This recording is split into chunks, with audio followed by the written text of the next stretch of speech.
Thank you, Lord Jesus. கிறிஸ்துவின் அன்பார்ந்த சகோதர சகோதரிகளே, ஆண்டவர் இயேசுவின் நாமத்தில் உங்கள் எல்லோரையும் வாழ்த்தி நாங்கள் வரவேற்கிறோம். நம் ஆண்டவரும் மீட்பரும் உலக இரட்சகரும் உன்னத தேவனுமாய் இருக்கிற ஆண்டவர் நம் எல்லாரையும் ஆசீர்வதித்து சுகப்படுத்தி பலப்படுத்தி நம்முடைய குடும்பங்களுக்கு மிகுந்த சமாதானத்தை தருவாராக. ஆக ஆவியானவரே, அன்பின் ஆவியானவரே, இப்போ வாரும், இறங்கி வாரும் என்று சொல்லி நம்ம எல்லாருக்கும் தெரிந்த பாடல். ஆவியானவரை கூவி அழைத்து ஸ்தோத்திரத்தோடு கூட அவருக்கு நாம் நன்றி சொல்லுவோம். ஆவியானவரே, அன்பின் ஆவியானவரே, இப்போ வாரும், இறங்கி வாரும் எங்கள் மத்தியிலே. இப்போ வாரும், இறங்கி வாரும் எங்கள் மத்தியிலே. உளையான சீற்றினின்று தூக்கி எடுத்தவரே, உளையான சீற்றினின்று தூக்கி எடுத்தவரே, பாவம் கழுவி தூய்மையாக்கும் இந்த வேளையிலே. எங்கள் பாவம் கழுவி தூய்மையாக்கும் இந்த வேளையிலே. ஆவியானவரே, அன்பின் ஆவியானவரே, இப்போ வாரும், இறங்கி வாரும் எங்கள் மத்தியிலே. இப்போ வாரும், இறங்கி வாரும் எங்கள் மத்தியிலே. எல்லாரும் கண்களை மூடுவோம். வரட்டும் ஜெபம் பண்ணும்போது அவங்களோடு கூட சேர்ந்து நாம் எல்லாரையும் ஒப்பு கொடுத்து ஜெபம் பண்ணுவோம். விண்ணுக்கும் மண்ணுக்கும் தேவனே, அருமையான இதோ இந்த மத்தியான வேலைக்காக தேவனே, பெரியவர், நல்லவர், வல்லவர், போதுமானவராய் எங்களோடு கூட இருக்கிறமைக்காக உமக்கு கொடான கொடி ஸ்தோத்திரம் அப்பா. ராஜாதி ராஜன், தேவாதி தேவன், மகிமையின் பிதா, எங்களை ஆளுகிறவர், எங்களை நடத்துகிறவர், எங்களை போஷிக்கிறவர், எங்களை காண்பவர், எங்களை காப்பாற்றுகிறவர், எங்களோடு கூட இருப்பதற்காக நன்றிகளை ஏறெடுக்கிறோம் தகப்பனே. இசப்பா, இந்த வேலைமை கூட எங்கள் ஆவி ஆத்மா சைரத்தை உடைய திருக்கரத்தில் ஒப்பு கொடுக்கிறோம் கர்த்தாவே. காலையிலிருந்து இந்த நிமிஷம் வரைக்கும் ராஜா, நீர் எங்களை கனிமொழி போல காத்து வந்திருக்கிறீங்களே, அதற்காக உங்களுக்கு நாங்க நன்றி சொல்லுகிறோம் ஆண்டவரே. அப்பா, இந்த நாள் முழுதும் தேவ சித்தம் என்ன, உங்களுக்கு பிரியம் என்ன என்று சொல்லி அதன்படி நடக்க ஜீவிக்க எல்லாரும் கருத்தில் ஒப்பு கொடுக்கிறோம் கர்த்தாவே. முக்கியமாக இந்த வெளியிலே கர்த்தாவே, நீ பேசுகிற வார்த்தைகளுக்காக நன்றி சொல்லுகிறோம். வந்திருக்கிற யாவரையும் ஆசீர்வதிங்க ஆண்டவரே. உள்ளத்தில் எவ்வளவு விண்ணப்பங்கள் இருக்கிறதோ, உடல் ரீதியா என்னென்ன சோர்வுகள் இருக்கிறதோ, பெடல்கள் இருக்கிறதோ, மனதில் என்னென்ன வேண்டுதல்கள் இருக்கிறதோ, இதோ இந்த ஜெபத்துக்கு வந்ததின் நிமித்தம் அந்த பலனை இந்த பிள்ளைகள் பெற்று செல்லட்டும் ஆண்டவரே. இந்த வேளையில அந்த மனதில் என்னென்ன விண்ணப்பங்களை வைத்து அவங்க ஆண்டவரே அண்ணாலை போல பிதற்றிக் கொண்டிருக்கிறார்களோ, அந்த விண்ணப்பத்தெல்லாம் என் கர்த்தர் கேட்கிறமைக்காக நன்றி சொல்லுகிறோம் ஆண்டவரே. அண்ணால் விசுவாசத்தோடு ஜெபித்தார், எனக்கு ஒரு ஆண் பிள்ளையை கொடுங்க என்று சொல்லி அந்த தாய் ஆண்டவரே உம்மிடத்திலே பிதற்றிக் கொண்டே இருந்தார் என்று வசனம் சொல்லுகிறது ஆண்டவரே. நாங்களும் எங்கள் விண்ணப்பங்களை வைத்து இந்த சமூகத்திலே வந்திருக்கிறோம் ஆண்டவரே. அப்பா, நாங்கள் விசுவாசத்தோடு ஜெபிக்கிறோம் கர்த்தாவே. எங்க எல்லா ஜெபத்தையும் கேட்கிறமைக்காக நன்றி சொல்லுகிறோம். பேசுகிற ஊழியக்காரர்களுக்காக நன்றி சொல்லுகிறோம். இந்த வார்த்தைகள் எங்களுக்கு எல்லாமா இருக்கட்டும் தகப்பனே. உலகத்தில் இருக்கிற எல்லா சோர்வுகளையும், உலகத்தில் இருக்கிற எல்லா உபத்திரவங்களை பார்க்கும் போது என் தேவனில் எங்களோடு கூட இருக்கிறீரே, அதற்காக உமக்கு நன்றி சொல்லுகிறோம் ஆண்டவரே. இந்த உலகத்தின் கடைசி நாட்கள் நான் உங்களோடு கூட இருப்பேன் என்று சொன்னீங்க. ஆண்டவரே, நீர் எங்களோடு கூட இருப்பதற்காக உமக்கு நாங்கள் நன்றி சொல்கிறோம். வார்த்தைகள் எங்களுக்காகவும் பேசுகிற தாசனுக்காகவும் இந்த யூடியூப்லயும் பேஸ்புக்லயும் பார்க்கிற ஒவ்வொரு பிள்ளைகளோடு கூட நீ பேசுகிறமைக்காக நன்றி சொல்கிறோம். ஏசு கிறிஸ்துவின் நாமத்தினால் தாழ்த்தி ஒப்பு கொடுத்து செபிக்கிறோம். மற்றும் நல்ல பிதாவே, அல்லேலூயா. அனுதினமும் வசனங்களை நாம தியானிக்கிறோம். யோபு 7ஆம் அதிகாரம் 8வது வசனம் மிக அருமையான ஒரு வசனம். யோபு உபத்திரவத்தின் மத்தியில, பாடுகள் மத்தியில, சோதனை வேதனை மத்தியில கூட ஆண்டவரை நோக்கி செய்கிற விசேஷமான ஒரு விண்ணப்பம், அதற்கு ஆண்டவர் தருகிற விசேஷமான ஒரு ஆறுதல். இந்த வார்த்தைகளை நாம் வாசிப்போம். யோபு சங்கீதத்திற்கு முன்னால் இருக்கு பாருங்க. யோபு 7ஆம் அதிகாரத்துல 8வது வசனம். இப்பொழுது என்னை காண்கிறவர்களின் கண்கள் இனி என்னை காண்பதில்லை. உம்முடைய கண்கள் என் மேல் நோக்கமாய் இருக்கிறது. நானே இல்லாமல் போகிறேன். நானோ இல்லாமல் போகிறேன். அல்லேலூயா. ஆண்டவருக்கு முன்னாலே நம்மள எப்படிதான் நம்மள ஒப்பு கொடுக்கிறோம். ஆண்டவரே, என் மேல் உம்முடைய கண்கள் நோக்கமா இருக்கிறது. ஆண்டவரே, யார் பார்க்கிறாங்களோ இல்லையோ, ஆண்டவரே நான் இருக்கிறேனோ இல்லையோ தெரியாது, ஆனால் கர்த்தருடைய கண்கள் என் மேல நோக்கமா இருக்கிறது என்று நான் விசுவாசிக்கிறேன். அல்லேலூயா. Praise the Lord. ஆக உங்கள் துக்கம் சந்தோஷமாய் மாறும் என்ற ஒரு அடி பாடலை பாடி ஆண்டவருடைய வார்த்தைக்கு நம்ம கடந்து போவோம். இந்த பாடல் புத்தகத்தில் 178வது பாடல். தேங்க்யூ. 178வது பாடல். உங்கள் துக்கம் சந்தோஷமாய் மாறும், உங்கள் கவலைகள் கண்ணீர் எல்லாம் மறைந்துவிடும். உங்கள் துக்கம் சந்தோஷமாய் மாறும், உங்கள் கவலைகள் கண்ணீர் எல்லாம் மறைந்துவிடும். கலங்காதே மகனே, கலங்காதே மகனே, கலங்காதே மகனே, கலங்காதே மகனே. நம் இயேசு கைவிட மாட்டார், நம் இயேசு கைவிட மாட்டார். நடந்ததை நினைத்து கலங்காதே, நடந்ததை மறந்து விடு.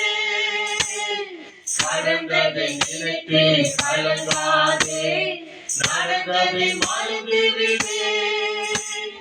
கர்த்தர் புதியன செய்திடுவார், இன்றே நீ காண்பாய். கர்த்தர் புதியன செய்திடுவார், இன்றே நீ காண்பாய். அதை இன்றே நீ காண்பாய், அதை இன்றே நீ காண்பாய். கலங்கிடவே வேண்டாம், நீ கலங்கிடவே வேண்டாம். கலங்கிடவே வேண்டாம், நீ கலங்கிடவே வேண்டாம். நம் இயேசு கைவிட மாட்டார், நம் இயேசு கைவிட மாட்டார், நம் இயேசு கைவிட மாட்டார். ராணிக்கு மேலாக சோதிக்கப்பட ஒரு நாளும் விடமாட்டார். நம் ராணிக்கு மேலாக சோதிக்கப்பட ஒரு நாளும் விடமாட்டார். தாயிடம் தருவார், தப்பி செல்ல வழி செய்வார். தாங்கிடும் தருவார், தப்பி செல்ல வழி செய்வார். நாம் தப்பி செல்ல வழி செய்வார், நாம் தப்பி செல்ல வழி செய்வார். கலங்கிடவே மாட்டோம், நாங்கள் கலங்கிடவே மாட்டோம், கலங்கிடவே மாட்டோம், நாங்கள் கலங்கிடவே மாட்டோம். எங்கள் இயேசு கைவிட மாட்டார், எங்கள் இயேசு கைவிட மாட்டார், எங்கள் இயேசு கைவிட கைவிட மாட்டார். எங்கள் இயேசு கைவிட மாட்டார். அல்லேலூயா. அல்லேலூயா. அநேக கருத்துக்களுக்காக ஒவ்வொரு வாரமும் ஜெபிக்கிறது உண்டு.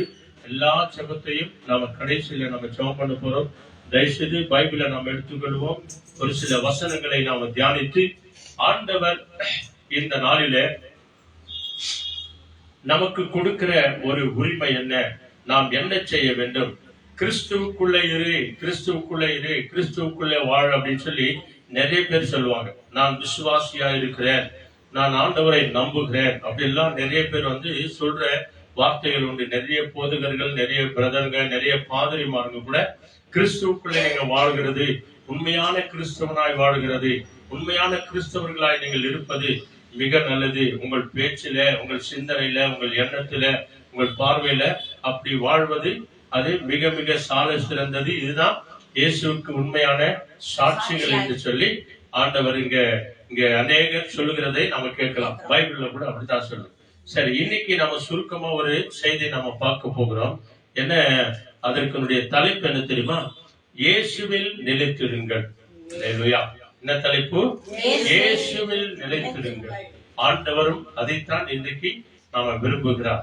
அப்படி நாம நிலைத்திருந்தால் ஆண்டவர் என்ன செய்கிறார், எப்படி நம்ம எல்லாரையும் எடுத்து பயன்படுத்துகிறார் என்று சொல்லி நம்ம பார்க்க போகிறோம்.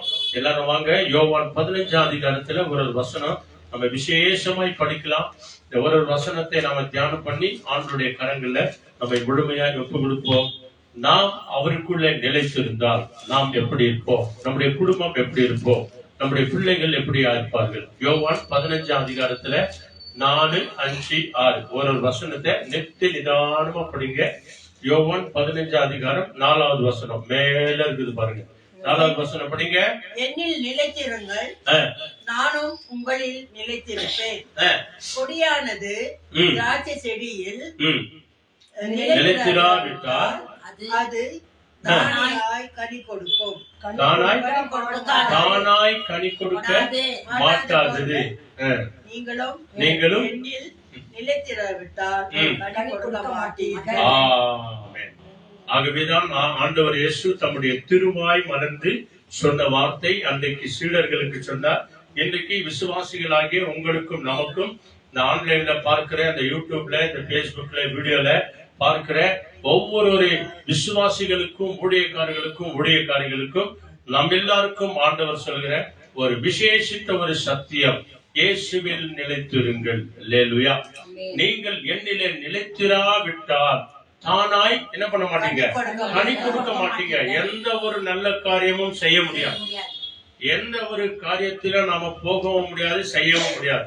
ஆண்டவரே, எல்லாவற்றிலும் நீங்க துணையாய் வாங்க ஆண்டவரே அப்படின்னு சொல்லும் போதுதான் அங்க மகிமையான காரியங்களை செய்வார் இல்லையா? இப்போ 5வது வசனம் படிங்க. என்ன சொல்றாரு? நானே திராட்சை செடி, நீங்கள் என்னோடு கூட இணைந்திருக்கிற கொடிகள். ஒருவன் என்னிலும் நான் அவனிலும் நிலைத்து இருந்தால் அவன் மிகுந்த கனிகளை கொடுப்பான். என்னை அல்லாமல் உங்களால் ஒன்றுமே செய்யக்கூடாது. ஆண்டவர் இல்லாம நம்மால ஒன்றுமே செய்ய முடியாது. இயேசு கிறிஸ்து மரித்த பிறகு இல்லையா, சீடர்கள் எல்லாரும் பேதுருவோடு கூட சேர்ந்து மீன் பிடிக்க போனாங்க. இரவெல்லாம் மீன் பிடிச்சாங்களாம். என்ன ஆச்சு?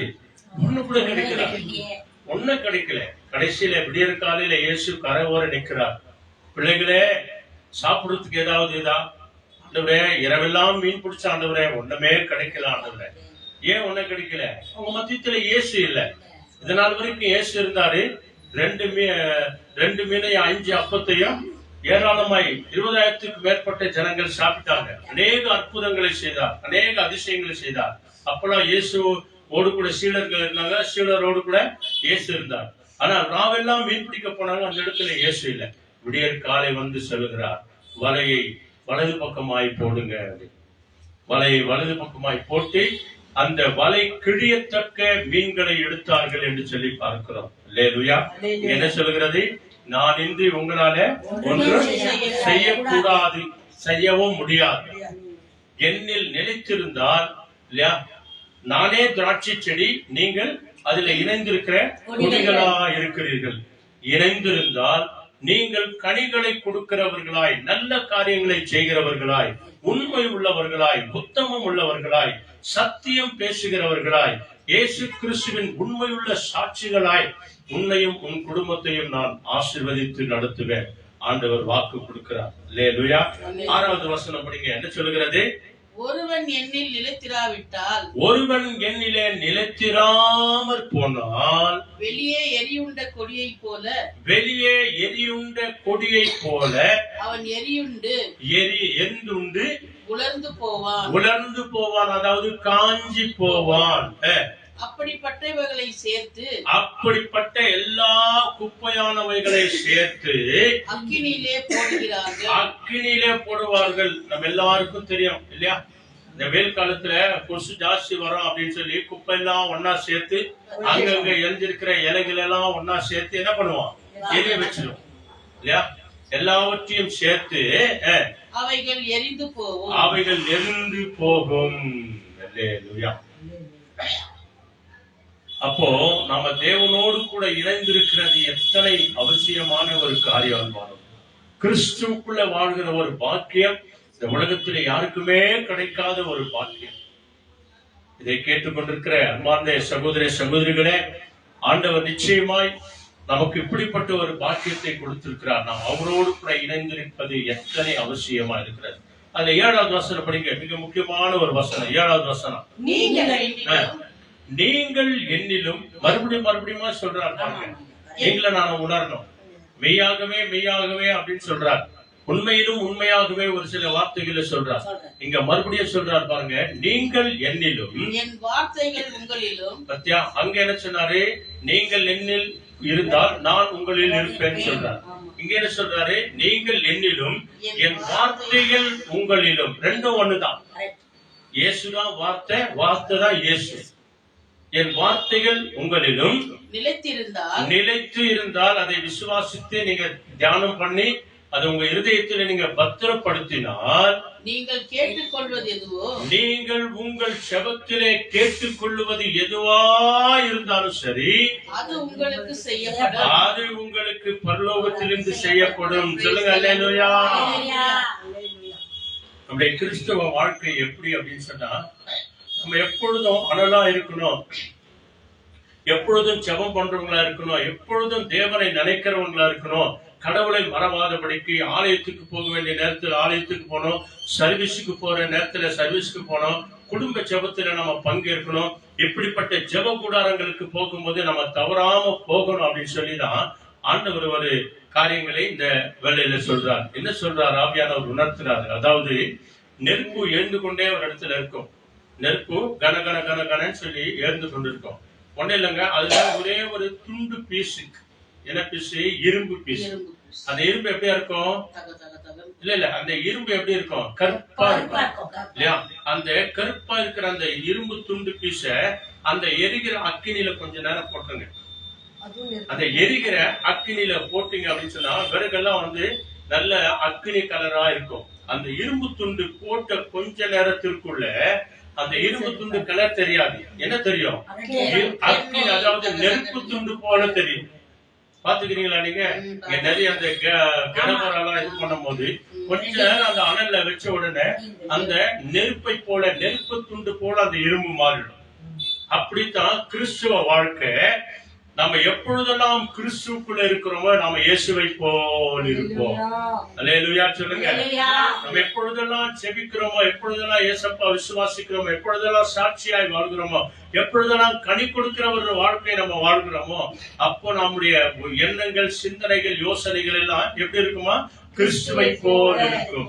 நம்முடைய எண்ணங்கள் எல்லாம் கிறிஸ்துவை போல் இருக்கும். அதனாலதான் திருவிருந்து வாங்கும் போது இல்லையா, திருவிருந்து வாங்கும் போது நம்ம ஜெபம் பண்ணிட்டு போனோம், ஆண்டவரே என்னை உம்மை போல் மாற்றுங்க ஆண்டவரே.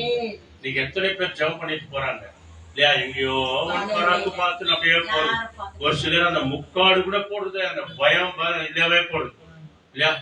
ஆனா திருவிருந்து வாங்கும் போது என்ன அர்த்தம்? ஆண்டவருடைய உடல் நமக்குள்ள வருகிறது, அவருடைய ரத்தம் நமக்குள்ள வருகிறது. ஆண்டவரே, என் உடலையும் என் ரத்தத்தையும் உம்மை போல் மாற்றுங்க ஆண்டவரே, என் குற்றம் குறைகளை மன்னிங்க ஆண்டவரே, நாங்களும் மனமாற மற்றவங்களை மன்னிக்கிறோம் ஆண்டவரே என்று சொல்லி மன்னிக்கிற மனப்பான்மையோடு கூட போகும்போதுதான் அந்த திருவிருந்து நமக்கு ஆசீர்வாதமா இருக்கும்.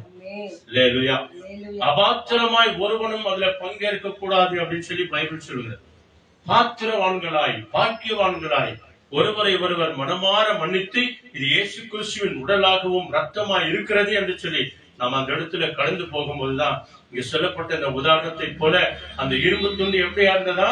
நெருப்பு துண்டு போல, நெருப்பு கட்டி போல அக்கினியில இருந்து அது அந்த நெருப்பு எங்க இருக்குதோ, அந்த நெருப்பு துண்டு எங்க இருக்குது, அந்த இரும்பு துண்டு எங்க இருக்குதுன்னு தெரியவே தெரியாது, அடையாளமே தெரியாது. ஆனா அதே நேரத்துல அந்த கொஞ்ச நேரம் அந்த நெருப்புல இருக்கிற அந்த இரும்பு துண்டை எடுத்து கொஞ்ச நேரம் பக்கத்துல வச்சிருங்க. பக்கத்துல வச்சா ஆகும், மறுபடியும் தான் சுயரூபத்தை காட்டுவது இரும்பு துண்டை. அல்லேலூயா. அது போலதாங்க கிறிஸ்துக்குள்ள இருக்கிற வரைக்கும் நாம் இயேசுவை போல் இருப்போம். இயேசுவை விட்டு நாம தூரமாய் வந்து தேவையில்லாத சிந்தனைகள் யோசனையோடு கூட நாம் இருப்போம் என்று சொன்னால் நம்முடைய சுய மனுஷனாய் நாம் இருப்போம், சுயமாய் பேசுகிறவர்களா இருப்போம், சுயமாய் பார்க்கிறவர்களா இருப்போம். நீ என்ன சொல்றது, நான் என்ன கேட்கறது. ஆனா கிறிஸ்துவுக்குள்ள இருப்போம் அப்படின்னு சொன்னா கிறிஸ்துவின் சிந்தை நமக்குள்ள இருக்கும், கிறிஸ்துவின் யோசனை நமக்குள்ள இருக்கும். தன்னை தாழ்த்துகிறவனை தேவன் உயர்த்துகிறவராய். அல்லேலூயா. Praise the Lord. ஆகவேதான் இந்த வசனம் மிக தெளிவாய் சொல்கிறது இல்லையா? நீங்கள் என்னிலும் என் வார்த்தைகள் உங்களிலே நிலைத்திருந்தால் நீங்கள் உங்கள் ஜெபத்திலே கேட்டுக்கொள்வது எதுவோ அது உங்களுக்கு செய்யப்படும், கொடுக்கப்படும். பரலோக தேவன் உங்களுக்கு கட்டாயமாய் கொடுப்பார். ஆகவேதான் அதே 15ஆம் அதிகாரத்துல 16வது வசனம் பாருங்க, மேல இருந்து பாருங்க. 16வது வசனம், நீங்கள் என்னை தெரிந்து கொள்ளவில்லை. பாருங்க, இன்னைக்கு இவ்வளவு நேரம் ஆச்சு, ஆனாலும் இங்க 3 தூதர்கள் போல இன்னைக்கு வந்து காத்திருக்கிறீங்க.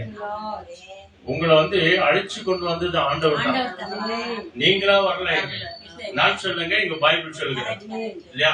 நீங்கள் இங்க வரவில்லை, நீங்கள் என்னை தெரிந்து கொள்ளவில்லை, நானே உங்களை இந்த ஜெபத்திற்கு வரும்படி, ஆலயத்துக்கு வரும்படி, ஜெப கூடாரங்களுக்கு வரும்படி, உபாச கூட்டத்திற்கு வரும்படி நானே உங்களை தெரிந்து கொண்டு அழைத்து வந்தேன். நீங்கள் என் நாமத்தினாலே பிதாவை கேட்டுக்கொள்வது எதுவோ. பத்தியா? ஜெப கூடாரத்துல வந்தாதான் இப்படிப்பட்ட ஒரு விசுவாசம் நமக்கு வரும். ஆலயத்துக்கு போகும்போதுதான் அநேக ஜெபங்கள் வரும், அநேக விண்ணப்பங்கள் வரும், அநேகரை குறித்து நம்ம இந்த இடத்துல என்ன பண்ணுவோம், ஜெபம் பண்ணுவோம். எங்கப்பா போயிருந்த? கோயிலுக்கு போயிட்டு வந்தாங்க. என் மனசுல இருக்கிற பாரத்தெல்லாம் ஆண்டவர்கிட்ட சொல்லிட்டு வந்தாங்க, என் கண்ணீரெல்லாம் ஆண்டவர்கிட்ட நான் சொல்லிட்டு வந்தாங்க. அதுக்காக தாங்க அந்த திருவிருந்துக்கு முன்னால, அந்த நற்கருணைக்கு முன்னால, அந்த ஆண்டுடைய சமூகத்திற்கு முன்னால நான் போய் உட்கார்ந்து ஜெபம் பண்ணிட்டு வந்தாங்க. ஆண்டவரை குரலை கேட்பார் என்ற அந்த நம்பிக்கையோடு கூட போனாங்க. அல்லேலூயா. நீங்கள் பிதாவை கேட்டுக்கொள்வது எதுவோ அதை அவர் உங்களுக்கு கொடுக்கத்தக்கதாக, அதை ஆண்டவர் உங்களுக்கு பிதாவாகிய தேவன் கொடுக்கத்தக்கதாக நீங்கள் போய் கனி கொடுக்கும்படிக்கும், நீங்கள் போய் நல்லவர்களாய் வாழும்படிக்காகவும், உங்கள் கனி நிலைத்திருக்கும்படிக்கும், உங்கள் கனி கொடுக்கிற வாழ்க்கை உங்க வாழ்க்கையில வாழ்நாள் முழுவதும் நிலைத்திருக்கும்படிக்கும் நான் உங்களை ஏற்படுத்தினேன். அல்லேலூயா. தேவன் நம்மை அழைத்து நோக்கம் பாருங்க, தெரிந்து கொண்ட நோக்கம் பாருங்க. அவருக்கு பிரியமானவனாய், அவருக்கு பிரியமானவராய் நீங்களும் நானும் வாழ வேண்டும். கனி தருகிற ஒரு வாழ்க்கை, உண்மையான ஒரு வாழ்க்கை, அநேகருக்கு பிரயோஜனமான ஒரு வாழ்க்கை. அநேகருக்கு நம்ம நல்லது செய்யறோமோ இல்லையோ, கெட்டது செய்யாதபடிக்கு கனி கொடுக்கிற ஒரு வாழ்க்கை நீங்களும் நானும் வாழ வேண்டும் என்று ஆண்டவர் உங்களையும் நம்மையும் அன்போடு கூட அழைக்கிறார். அல்லேலூயா. ஆக பிரியமானவர்களே, புனித பவுல் சின்னப்பரை ஆண்டவர் அழைக்கும் போது அவர் பலவிதமான போராட்டத்தின் மத்தியில அவரை அழைத்தார் இல்லையா? நம்ம எல்லாருக்கும் தெரியும் பவுல் சின்னப்பருடைய அவருடைய வரலாறு. அப்போஸ்தலர் 9ஆம் அதிகாரத்திலிருந்து ஆரம்பமாகும் இல்லையா? கிறிஸ்தவர்களை அழிப்பேன் என்று சொல்லி கடந்து போனவர்.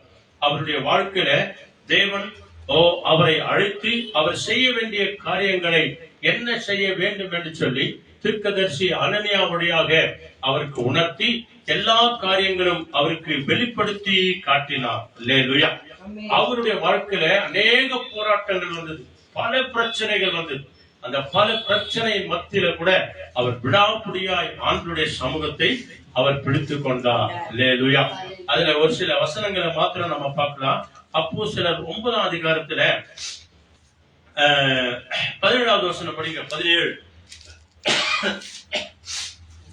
17வது வசனம். அப்போஸ்தலர் 9ஆம் அதிகாரம் 17வது வசனம். சுருக்கமா பார்க்கலாம், சீக்கிரமாக. அப்பொழுது அனனியா போய் வீட்டுக்குள் பிரவேசித்து அவன் மேல் கையை வைத்து, சகோதரனாகிய சவுலே, நீ வந்த வழியே உனக்கு தரிசனமான இயேசுவாகிய கர்த்தர் நீர் பார்வை அடையும்படிக்கும் பரிசுத்த ஆவியினாலே திறக்கப்படவும் படிக்கும் என்னை அனுப்பினார்.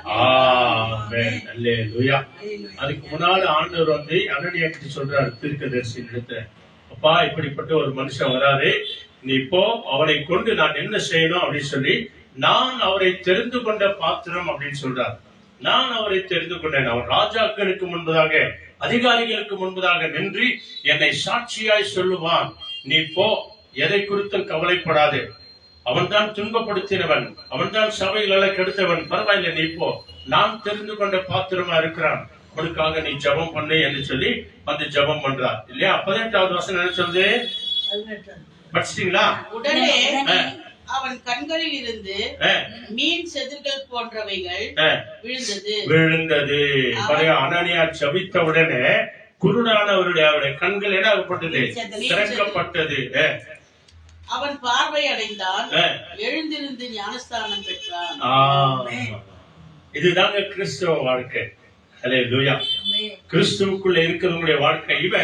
இவர் வந்து அவர் ஏற்கனவே பக்தி வைராக்கியமா இருந்தவர் என்று சொல்லி பைபிள் சொல்லுகிறது. 9ஆம் அதிகாரம் படிச்சு பாருங்க. அவருடைய வயசுல இருக்கிற எல்லா ஜாதி ஜனத்துல இவர் மிக பக்தி வைராக்கியமா இருந்தவரா. அப்படின்னா எப்படி இருந்திருப்பார்? நல்ல யோசனை பண்ணி பாருங்க. ஆனா எப்போ ஆண்டவரால் இயேசு கிறிஸ்துவால் தொடப்பட்டு கண்கள் திறக்கப்பட்டதோ, இயேசுவை அறிந்த பிறகு உடனடியாக என்ன பண்ணாரா? ஞானஸ்தானம் பெற்றுக் கொண்டார். அல்லேலூயா. அவர் அவ்வளோ பக்தி வைராக்கியத்துல இருந்தவர். இனத்துக்கு அவருக்கு மறுபடியும் இல்லையா? இயேசுவை அறிந்த பிறகு, அதான் நேற்று நம்ம நிறைய பேர் பார்க்கிறோம் இல்லையா, ஞானம் வந்த பிறகுதான் ஸ்தானம் என்று சொல்லி. ஒரு ஞானம் வந்த பிறகுதான் அவங்கவுங்க செய்ய வேண்டிய கடமைகளை செய்வாங்க. அந்த ஞானம் வரத்துக்கு முன்னாலே நிறைய சின்ன பசங்களுக்கெல்லாம் யார் பெரியவங்க தான் செய்வாங்க, அம்மா அப்பா தான் செய்வாங்க. ஆனா கொஞ்சம் ஞானம் வந்து கொஞ்சம் வளர்ந்த பிறகு, நீயே போய் செஞ்சுக்கப்போ, புத்தியிலவனுக்கு அறிவிலவனுக்கு ஞானம் வந்துச்சு தானே, போ அப்படின்னு சொல்லுவாங்க இல்லையா? அது போலதான் இதுக்கு முன்னால் அவர் எப்படி இருந்தார் என்னமோ தெரியாது. ஆனால் பக்தி வைராக்கியத்தோடு கூட இருந்தார் கடவுள் மேல. ஆனால் இயேசு கிறிஸ்துவால் எப்போ தொடப்பட்டு அற்புதம் நடந்ததோ இல்லையா, நம்ம ஒவ்வொரு வாழ்க்கையில அற்புதம் நடந்திருக்கா? நம்ம எல்லாருடைய வாழ்க்கையில சாட்சி சொல்லணும்னா மணிக்கணக்கா நம்ம சொல்லலாம். நடந்த பிறகு அனனியா வந்து ஜெபித்த பிறகு கண்கள் திறக்கப்படுகிறது. அல்லேலூயா. ஆச்சரியமான ஒரு காரியம். அடுத்த வசனம் படிச்சுங்க. 19வது வசனம். பின்பு அவன் போஜனம் பண்ணி பலப்பட்டான். அப்படின்னா என்ன அர்த்தம்? 3 நாளுங்க கண்ணே தெரியல அவருக்கு. நீங்க படிச்சு பாருங்க, 3 நாள் கண்ணே தெரியல. அவர் சாப்பிடாமல் தண்ணீர் குடியாமலும் ஜெபம் பண்ணி கொண்டிருந்தான். அனனியா கிட்ட அதான் சொல்றார், அனனியாவே நீ போ, பவுல் என்பவன் அவன் ஜெபித்துக் கொண்டிருக்கிறான், சவுல் என்பவன் ஜெபித்துக் கொண்டிருக்கிறான், அவனுக்காக நீ ஜெபம் பண்ணி என்று சொல்லி அவர் அனுப்புறார். 3 நாளைக்கு அப்புறம் ஜெபம் பண்ணி கண்கள் திறக்கப்பட்ட பிறகுதான் என்ன பண்றாரு? அவன் போஜனம் பண்ணி பலப்பட்டான். சவுல் தமஸ்குவில் உள்ள சில சீடருடன் சில நாள் இருந்து அப்புறம் தாமதமின்றி எதான் மிக முக்கியம். நம்மளாம் என்ன சொல்லுவோம்? நாளைக்கு போல விடுங்க, இந்த வாரம் இல்லைன்னா அடுத்த வாரம் போயிடலாங்க, இந்த வெள்ளிக்கிழமை பரவாயில்ல, இந்த செவ்வாய்க்கிழமை பரவாயில்ல, இந்த ஞாயிற்றுக்கிழமை பரவாயில்லங்க, அடுத்த ஞாயிற்றுக்கிழமை கூட வருது தானே இல்லையா? கிறிஸ்துமஸ் பிஸில இருக்கிறோம் நம்ம எல்லாம், அடுத்த வாரம் போய்க்கலாம் அப்படின்னு சொல்லி நம்ம நினைக்குவோம். ஆனா இங்க சவுல் என்ப அந்த பவுல் என்ன சொல்றாரு பாருங்க, தாமதமின்றி கிறிஸ்து இயேசு தேவனுடைய குமாரன் என்று ஆலயங்களிலே பிரசங்கித்தான். அல்லேலூயா. இதாங்க, நீங்கள் அல்ல நானே உன்னை தெரிந்து கொண்டேன், நீங்கள் என்னிலும் என் வார்த்தைகள் உங்களிலே நிலைத்திருந்தால் நீங்கள் கேட்டுக்கொள்ளுவது எதுவோ அதை அப்படியே பிதாவாகிய தேவன் செய்வார். இதான் சாட்சி. கிறிஸ்தவ வாழ்க்கையில மிக முக்கியமான ஒரு சாட்சி இதாங்க. சீக்கிரம் அப்படியே 1 தீமோத்தேயுக்கு வாங்க. இங்க 2 வசனத்தை பார்த்துட்டு நம்ம ஜெபம் பண்ண போறோம். அவருடைய வாழ்க்கை எப்படியா இருந்தது, அவருடைய வார்த்தைகள் எப்படியா நமக்குள்ள செயல்படுகிறது, என்ன உண்மை உள்ள ஒரு சாட்சி பாருங்க. இவ்வளவு வாஞ்சை உள்ள அந்த பவுலை தான் எடுத்து இந்த வேதாகமத்துல அப்போஸ்தலருக்கு நெக்ஸ்ட், அதாவது அப்போஸ்தலருக்கு நெக்ஸ்ட் எது வருது? ரோமர்ல இருந்து கடைசி எபிரேயர் வரைக்கும் 14 நிருபங்களை அவர் மூலியமா எழுதும்படியாய் கர்த்தர் கிருபை செய்தார். எத்தனை ஆச்சரியங்க, எத்தனை ஆச்சரியங்க. இதை எழுதுறதுக்கு காரணம் என்ன தெரியுமா? இப்ப படிக்கிறவங்க பாருங்க, 1 தீமோத்தேயு 1 அதிகாரம் 12வது வசனம். இதை படிச்சு தியானம் பண்ணும் போது ஆண்டவரே நாங்களும் இப்படித்தான் வாழணும், ஆண்டவரே நாங்களும் இப்படித்தான் நடக்கணும், ஆண்டவரே நாங்களும் இப்படித்தான் உண்மை உள்ளவர்களா இருக்கணும், ஆண்டவரே என்ற எண்ணம் திடீரென்று அந்த நேரத்துல பரிசுத்த ஆவியானவர் உணர்த்தினார். இந்த வேத வசனங்களை படிச்சு தியானம் பண்ணும்போது என்னை பலப்படுத்துகிற, நல்லா கவனிங்க, என்னை பலப்படுத்துகிற நம்முடைய கர்த்தராகிய இயேசு கிறிஸ்து, நம்முடைய கர்த்தராகிய இயேசு கிறிஸ்து நம்மளை பலப்படுத்துறது யாரு? கர்த்தராகிய இயேசு கிறிஸ்து. நம்ம டாக்டர் கிட்ட போனோம் அப்படின்னு சொன்னா டாக்டரால என்ன சொல்ல முடியுமோ அதை தான் சொல்வார். இதை பண்ணோம், அதை பண்ணோம், அதை பண்ணோம். குணமாக்குறது யாரு? கர்த்தராகிய இயேசு கிறிஸ்து. அதனாலதான் போகும்போது கூட நாங்க ஜெபம் பண்ணிட்டே போனோம். இங்கிருந்து வரும்போது வீட்டு வாசல தாண்ட உடனே ஏசப்பா ஸ்தோத்திரம், ஏசு ரத்தம் ஜெயம் சொல்லிட்டு உள்ள வரணும். இந்த எண்ணத்தோடு தான் நாமளும் கூட போனோம். ஒரு நாள் போறோம் இல்லையா, அங்க எங்கேயோ போறோம். ஆனா வீட்டு வாசலுக்குள்ள போகும்போது ஏசப்பா ஸ்தோத்திரம், ஏசு ரத்தம் ஜெயம். வீட்டு வாசலை விட்டு வெளியே வரும்போது கூட அப்படியே நம்ம ஜெபம் பண்ணிட்டு வரும்போது ஆண்டவர் சொன்னார், உன்னை காக்கும்படிக்கு என் தூதர்களை நான் உனக்கு கட்டளை இடுகிறேன். அல்லேலூயா. 91 சங்கீதத்துல. அப்போ என்ன சொல்றாரு பாருங்க, என்னை பலப்படுத்துகிற நம்முடைய கர்த்தராகிய இயேசு கிறிஸ்து, நம்முடைய கர்த்தராகிய இயேசு கிறிஸ்து என்னை உண்மை உள்ளவன் என்று எண்ணி, என்னவாங்க? உண்மை உள்ளவன் என்று எண்ணி. அப்ப நம்மளெல்லாம் யாரா இருக்கு சொல்றாரு? நீ பணக்காரனோ ஏழையோ என்னையோ விசுவாசியா இருக்கிறியா, கிறிஸ்தவனா இருக்கிறியா, கிறிஸ்தவனா இருக்கிறியா, ஆண்டவர் சொல்றாரு பாருங்க, உண்மை உள்ளவனாயிரு என்று எண்ணி, உண்மை உள்ளவன் என்று எண்ணி இந்த ஊழியத்திற்கு ஏற்படுத்தினபடியால், இந்த ஊழியத்திற்கு என்னை ஏற்படுத்தினபடினால் அவரை ஸ்தோத்திரிக்கிறேன், அவரை நான் ஸ்தோத்திரிக்கிறேன். அல்லேலூயா. நம்முடைய ஸ்தோத்திரம் பாருங்க எது வரைக்கும் போது பாருங்க. நம்ம ஏறெடுக்கிற ஒரு சின்ன வார்த்தை தான் ஸ்தோத்திரம் அப்படின்றோம். முன்னெல்லாம் தோஸ்திரம் தோஸ்திரம் அது தெரியாத. ஆனா இன்னைக்கு முழுமையா ஸ்தோத்திரம் ஸ்தோத்திரம், ஸ்துதி மாடு, ஸ்தோத்திரம் மாடு இல்லையா, பிரைசஸ் பண்ணு. இந்த ஸ்தோத்திரத்தை நம்ம எடுக்கிறதுனால ஆண்டவர் உன்னை என்னையும் பலப்படுத்தி உன்னை என்னை என்ன பண்றாரு? உண்மையுள்ளவர்களாய் அவருடைய நாமத்தை சொல்ல, ஊழியம் செய்ய, அவர் நாமத்தை மகிமைப்படுத்த, தான தர்மங்களை செய்ய, ஜெபம் பண்ண, பைபிளை படிக்க, ஆலயத்துக்கு போக நம்மை உண்மை உள்ளவராய் மாற்றி விடுகிறார். உண்மை உள்ள சாட்சிகளாய் நம்மை மாற்றி விடுகிறார். அல்லேலூயா. அவருடைய வாழ்க்கை முடிவுல எப்படி இருந்தார் அதே வாங்க 1 தீமோத்தேயுல 2 தீமோத்தேயு வாங்க. 2 தீமோத்தேயு 4 அதிகாரத்துல அங்கே அவருடைய வாழ்க்கை முடிவை பார்த்து நாம ஜெபிக்க போகிறோம் இல்லையா. இதுதான் மிக மிக முக்கியம். இன்னைக்கு எவ்வளவு நாள் வாழ்ந்துடலாங்க, எத்தனை வருஷம் வாழலாம், நம்மளோட வாழ்க்கையின் முடிவு என்ன?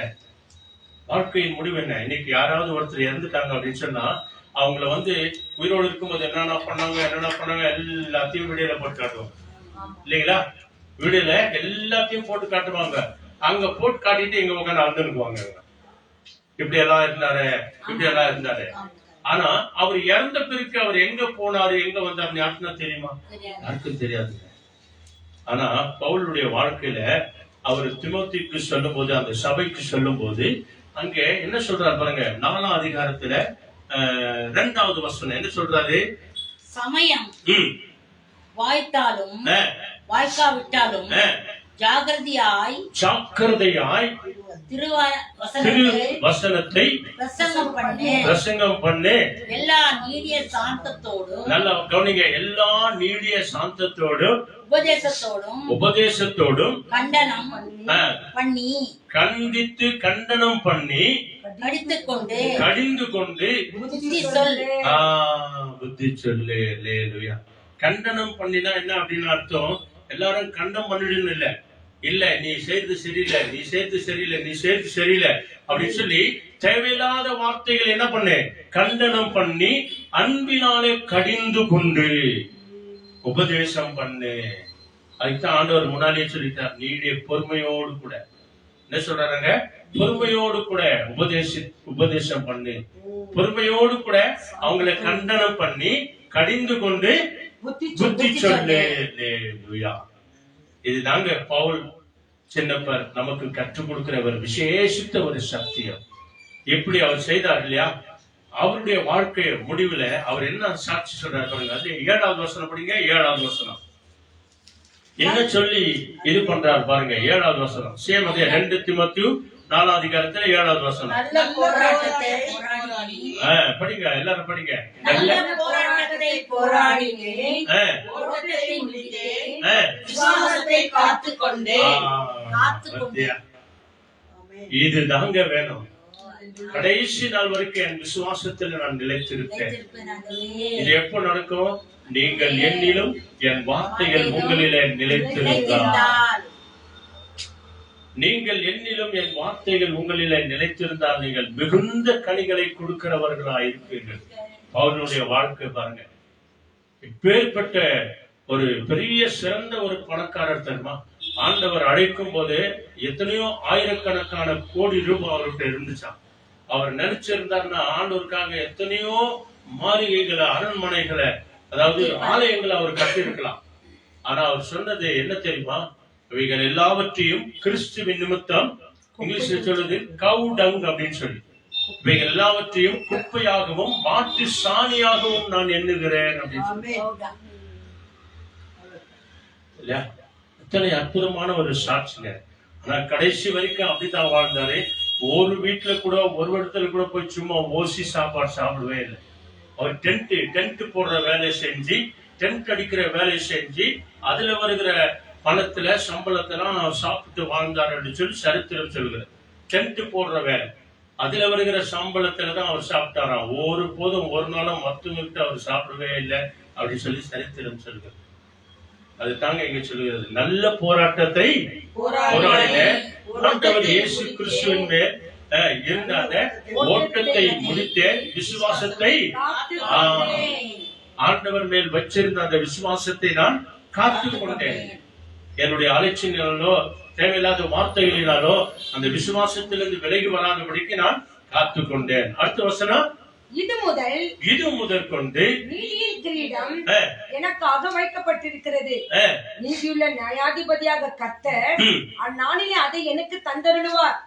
எனக்கு மாத்திரம் அல்ல, அவர் பிரசன்னமாகுதலை விரும்பும் யாவருக்கும் அதை தந்தருளுவார். என்ன ஒரு விசுவாசம், என்ன ஒரு நம்பிக்கைங்க ஆண்டவர். நான் நல்ல போராட்டத்தை போராடினேன், ஓட்டத்தை முடித்தேன், விசுவாசத்தை காத்து கொண்டபடினால எனக்காக ஆண்டவர் ஜீவ கிரீடத்தை வச்சிருக்கிறாரா. அதை அவர் பார்க்கவே இல்லை, பரலோகத்தை பார்க்கவே இல்லை. அவர் பிரசன்னத்தை உணர்ந்திருக்கலாம். ஆனா பரலோகத்துல எனக்காக ஜீவ கிரீடத்தை வச்சிருக்கிறாரு, நித்திய ஜீவனை வச்சிருக்கிறாரு அப்படின்னு சொல்லி என்ன தைரியமா சொல்றாரு பாருங்க. இந்த தைரியம் தாங்க, இந்த உண்மை தாங்க இந்த கிறிஸ்துவ வாழ்க்கையில, இந்த ஊழிய பாதையில நமக்கு வரணும். அல்லேலூயா. எனக்கு மாத்திரம் இல்ல, இது போல அவருடைய பிரசன்னத்தை உணர்கிற, அவருடைய வருகையை எதிர்பார்த்து கொண்டிருக்கிற நாம் எல்லாருக்கும் தேவன் அதை நிச்சயமாய் கொடுப்பார். அல்லேலூயா. 9வது வசனம் ஆயிடுச்சு, படிச்சீங்களா? நீ சீக்கிரமா என்னிடத்தில் வரும்படி ஜாக்கிரதைப்படு. தீமோத்தேயுவே, சீக்கிரமா என்ன பண்ணு, என்னிடத்துல வா. அதாவது நம்ம எல்லாருக்கும் என்ன சொல்றாரு, நீ சீக்கிரம் இயேசுவண்டை வந்து விடு, இயேசுவின் பிரசனத்திற்குள்ள வந்து விடு, தூரமே நிற்காதே. ஏன்னா இயேசு சீக்கிரம் வரப்போகிறார். சீக்கிரமா இயேசு அண்டை வந்து விடு. நாளைக்கு இல்ல, நாளைக்கு இல்ல, அடுத்த நாள் இல்ல, இன்றைக்கே ஆண்டவருடைய சமூகத்தை தேடி நீ ஓடி வா. அதே 18வது வசனம் படிச்சிருங்க, ஜெபம் பண்ணிடலாம் வாங்க. கர்த்தர் எல்லா தீமைகளிலிருந்தும், நல்லா கவனிங்க, 4:18 தானே. கர்த்தர் எல்லா தீமையிலிருந்தும் என்னை ரட்சித்து காப்பாற்றி நம்முடைய மாம்சம் பரமராஜ்யத்தை அடையும்படி, பரமராஜ்யத்தை நான் அடையும்படி காப்பாற்றுவார். அல்லேலூயா. அவருக்கு சதா காலங்களிலும் மகிமை உண்டாவதாக. இதுதாங்க நம்ம செய்யணும். சதா காலமும் அவருக்கு என்ன பண்ணோம்? ஸ்தோத்திரம் பண்ணினே இருக்கணும், மகிமை செலுத்தினே இருக்கணும், துதி எடுத்துக் கொண்டே இருக்கணும்.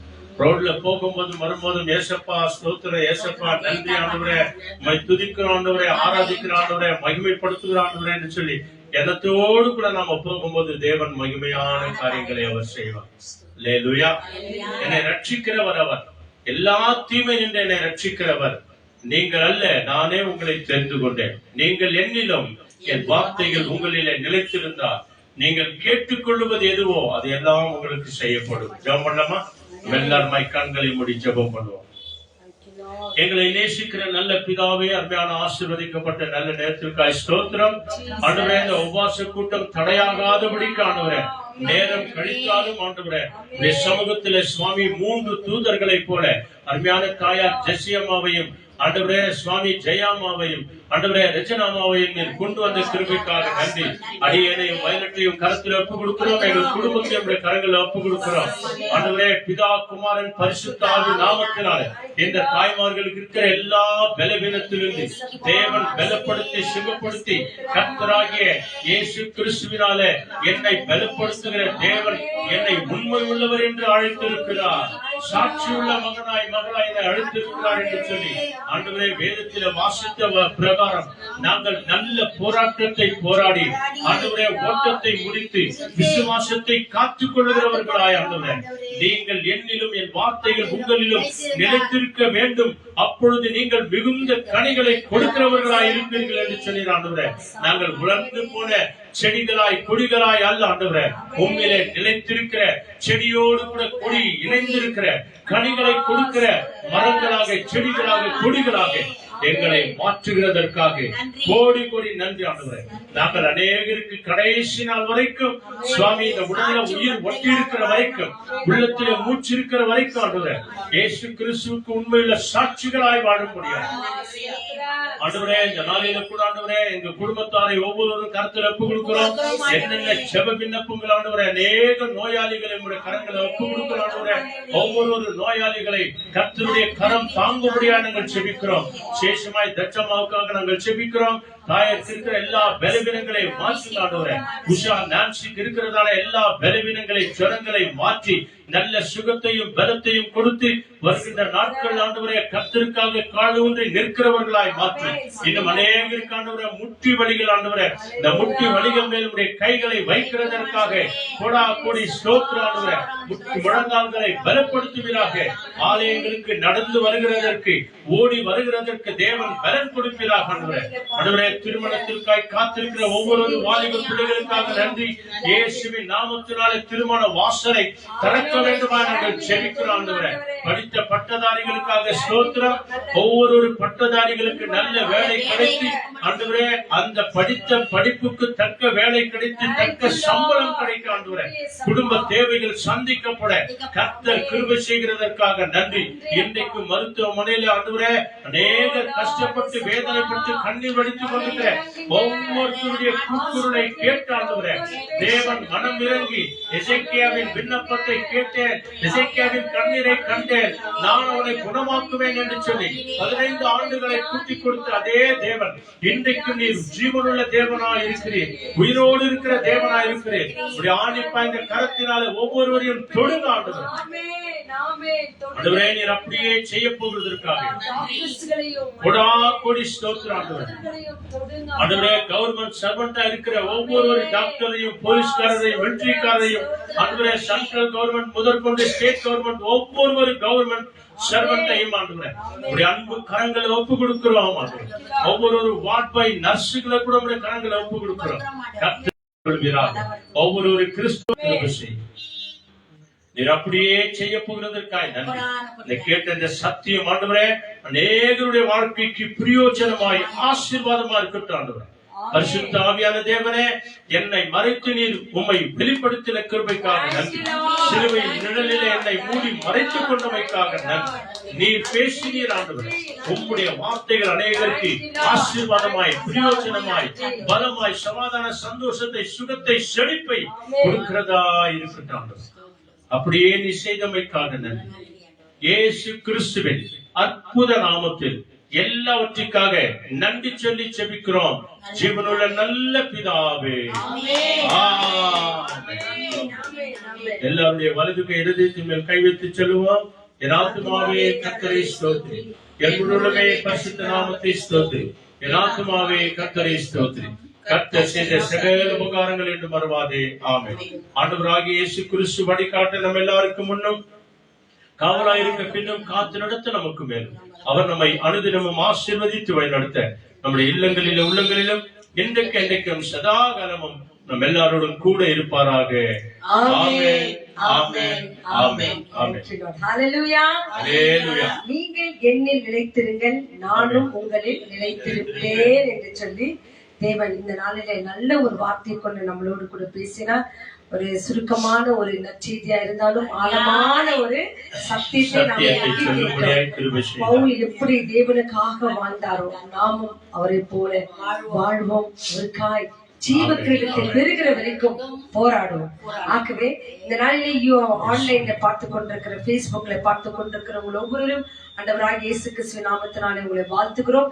நாளை கேட்ட செய்தியின்படி கர்த்தர் உங்களை நிறைவாய் ஆசீர்வதிப்பார்.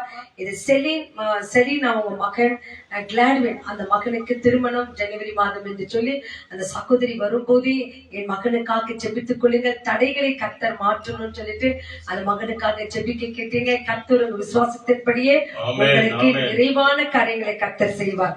ஆகவே கடைசி பாடலாக பாடல் புஸ்தகத்தில் 47வது பாடல், உம்மோடு இருக்கணும் ஐயா, உம்மை போல நாங்கள் மாறணும் அப்பா என்று சொல்லி ஆண்ட கர்த்தர் ஒப்பு கொடுத்து நம்ம பாடலை பாடி நம்மை நாம் ஒப்பு கொடுக்கலாம்.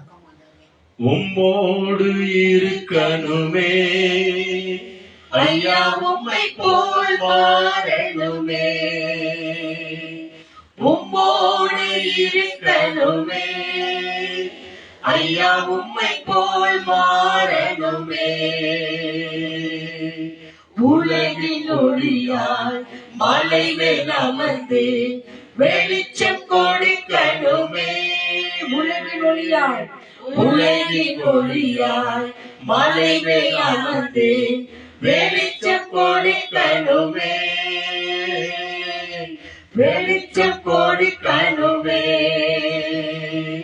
உம்மோடு இருக்கணுமே ஐயா, உம்மை போல் மாறணுமே.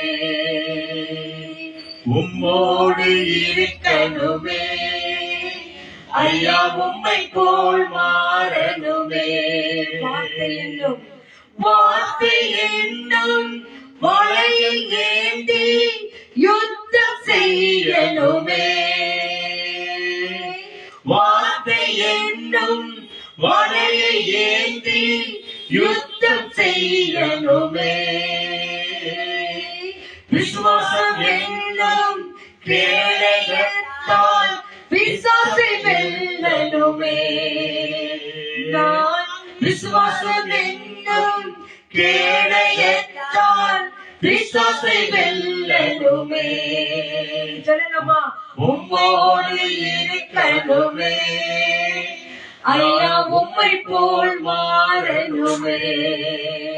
நான் உம்மோடு இருக்கணுமே ஐயா, உம்மை போல் மாறணுமே. ஹல்லேலூயா. ஒவ்வொரு நாளும் இயேசுவோடு இணைந்திருப்போம், அவரை போல மாறுவோம். தேவன் நம்மை அளவில்லாமல் ஆசீர்வதித்து வருவார். வாஞ்சியோடு வந்த உங்கள் யாவரையும் கர்த்தர் நிறைவாய் ஆசீர்வதிப்பார். உங்கள் ஒவ்வொரு உள்ளத்தில் இருக்கிற எல்லா விண்ணப்பங்களையும் கர்த்தர் கேட்டு உங்களை ஆசீர்வதிப்பார்.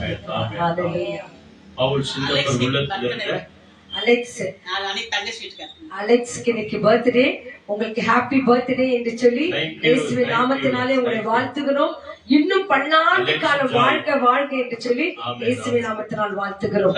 இந்த மாதம் முழுவதும் யார்தெல்லாம் பர்த்டே மற்றும் திருமண நாள் இருக்கிறதோ உங்களை நாங்கள் இயேசுவின் நாமத்தினால் வாழ்த்துகிறோம். இந்த மாசத்தின் கடைசி டிசம்பர் 30ஆம் தேதி ஊழியக்காரத்து கூட பர்த்டே. ஆகவே ஆண்டவர் அவர்கள் இன்னும் பன்னாண்டு காலம் வாழ்ந்து இன்னும் இந்த மாதிரி நற்செய்திகளை அநேகருக்கு எடுத்து சொல்லணும்னு சொல்லிட்டு உங்க அன்றாட ஜெபங்களை ஜெபம் பண்ணுங்க. கர்த்தர் உங்களை நிறைவாய் ஆசீர்வதிப்பார். தேங்க்யூ. இயேசுவில் நிலைத்திருப்போம், அவரும் நம்மில் நிலைத்திருப்பார். அனுதினமும் வேதத்தை வாசிப்போம். கர்த்தர் நம்மை ஆசீர்வதித்து நடத்துவார். God bless you. Jesus coming Soon. soon.